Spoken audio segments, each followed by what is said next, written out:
বিয়ের বেশ কয়েক বছর পার হয়ে গেছে।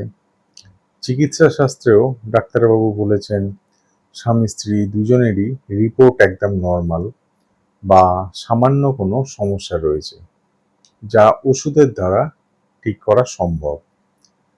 তা সত্ত্বেও কি কোল আলো করে কোনো সন্তান আসছে না? মাসের পর মাস শুধু বুক ভরা আশা নিয়ে অপেক্ষা করা এবং পিরিয়ডস বা ঋতুস্রাবের ডেট এলেই চরম নিরাশা আর চোখের জল ফেলা। এই মানসিক যন্ত্রণা কি আপনার জীবনেও প্রতিদিনের সঙ্গী হয়ে উঠেছে? অনেক দম্পতি এবং তাদের চিন্তিত পরিবার বুক ভরা হাহাকার আর সামাজিক অপমানের গ্লানি নিয়ে বলেন যে সব রকম চিকিৎসা করালাম, মানত করলাম, তাও কেন আমাদের কোল খালি।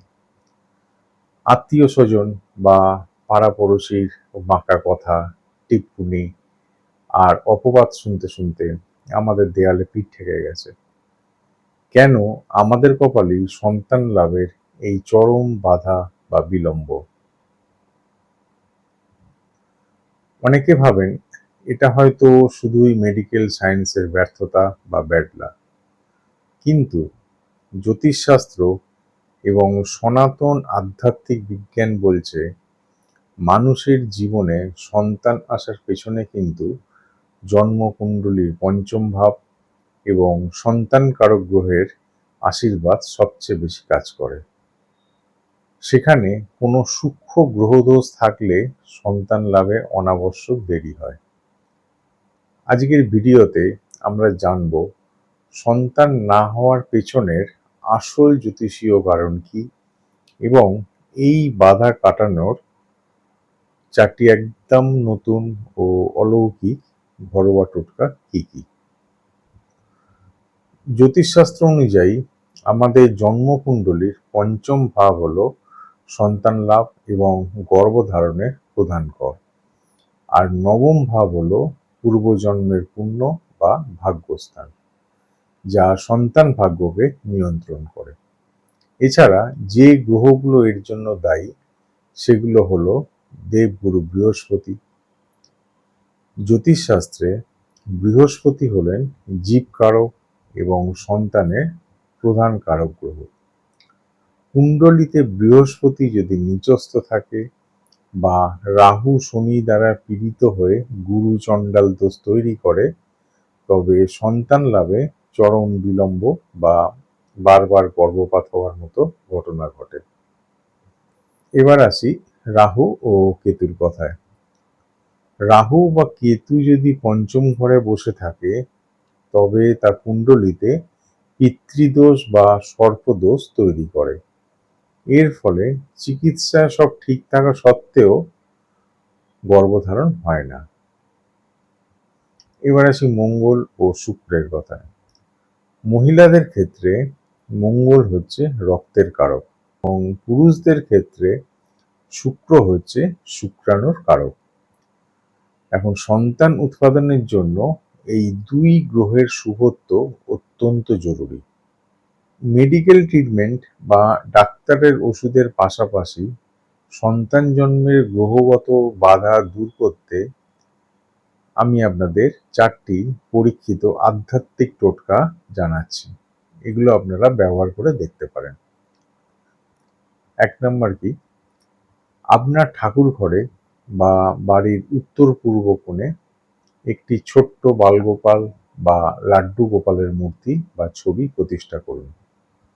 প্রতিদিন সকালবেলা স্নান সেরে বালগোপালকে মিছরি এবং খাঁটি মাখনের ভোগ দিন। এরপর সন্তান কামনাকারী মা সেই মাখন মিছরির প্রসাদ নিজের হাতে গ্রহণ করুন।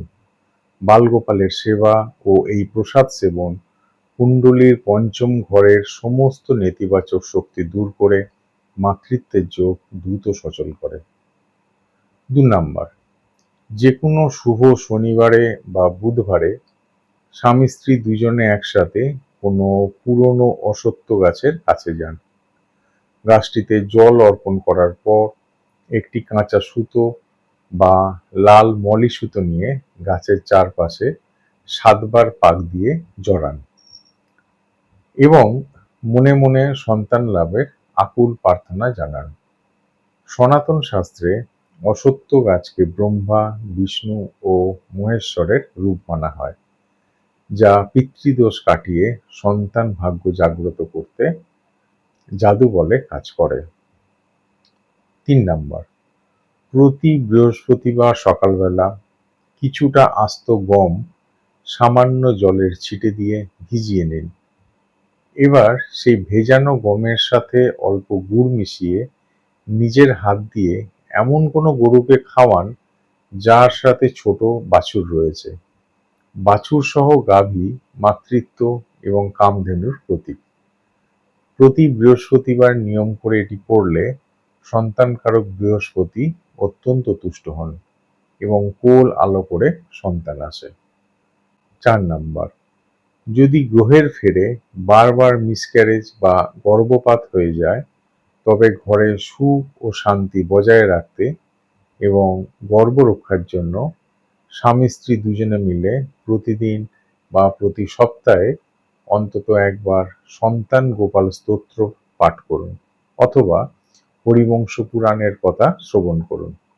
এই শাস্ত্রীয় ধ্বনি ঘরের বাস্তুর আকাশ তত্ত্বকে শুদ্ধ করে এবং যে কোনো অলৌকিক বা রাহুকেতুর বাধা নিমেষে কাটিয়ে দেয়। এই টোটকাগুলো ভক্তি ভরে করার পাশাপাশি নিজের মনের অতিরিক্ত অবসাদ, ডিপ্রেশন এবং চারপাশের লোকের কথায় তৈরি হওয়া মানসিক চঞ্চলতা নিয়ন্ত্রণে রাখতে প্রতিদিন ৫ থেকে ১০ মিনিট ধ্যান বা প্রাণায়াম করলে খুব ভালো ফল মিলবে। এর বাইরে কিছু কঠোর নিয়ম মনে রাখবেন। ডাক্তারবাবুর পরামর্শ বা চিকিৎসা কোনোভাবেই কিন্তু বন্ধ করবেন না, কারণ জ্যোতিষ ও চিকিৎসা বিজ্ঞান একে অপরের পরিপূরক। বাড়িতে সবসময় পজিটিভ ও হাসিখুশি পরিবেশ রাখুন এবং জীবনে শৃঙ্খলা পরায়ণ হন। এখন বলবো জ্যোতিষীয় রত্ন ও মূলের প্রতিকার সম্পর্কে।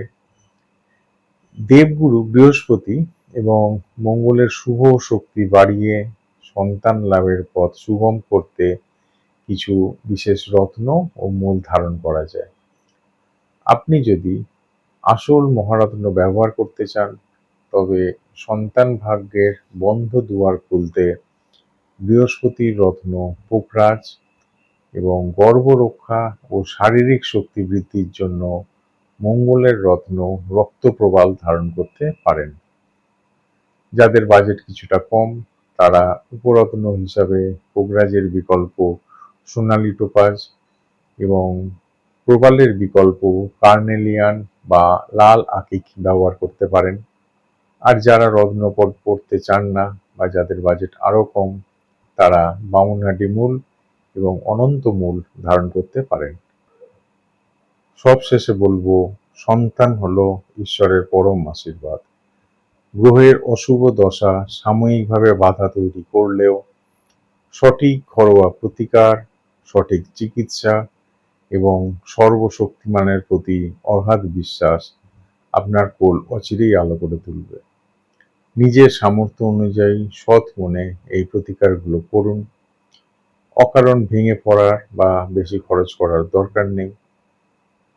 তবে মনে রাখবেন, জ্যোতিষীয় প্রতিকারের পাশাপাশি ধৈর্য ধরা এবং আধুনিক চিকিৎসা বিজ্ঞানকে সম্মান জানানোটাও কিন্তু সমান জরুরি।